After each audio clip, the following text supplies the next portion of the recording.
Hi friends, तो यहाँ पे आप देख सकते हैं हमारे पास है क्राफ्ट। और ये क्राफ्ट है वो क्लिस्टर क्लियर है। इसमें जितनी भी इम्प्योरिटीज़ है वो हमने निकाल दी है। और कुछ इम्प्योरिटीज़ इसमें जो बचती है वो जब डायमंड पॉलिशिंग होगा तब वो सारी इम्प्योरिटीज़ निकल जाएगी।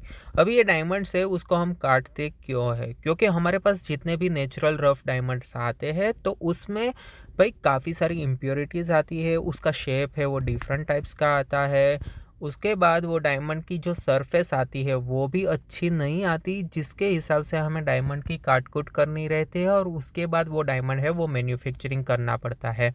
अभी आप लोग ऐसा सोच रहे होंगे कि हमारे पास जो भी नेचुरल रफ डायमंड आते हैं वो डायरेक्टली हम मैन्युफैक्चरिंग करवा देते हैं और उसको बना के हम डायमंड है वो सेलिंग कर देते हैं, लेकिन ऐसा नहीं होता। ये डायमंड कैसे मैन्युफैक्चरिंग होता है उसके बारे में हम बात करें तो इसको हमें नीट एंड क्लीन करना पड़ता है। पहले उसका कटिंग करवाना पड़ता है, गैलेक्सी प्लानिंग करवाना पड़ता है, उसकी लेसर सोइंग की प्रोसेस करवानी पड़ती है, 4P की प्रोसेस करवानी पड़ती है और उसके बाद ये डायमंड है वो हम मैन्युफैक्चरिंग कर सकते हैं।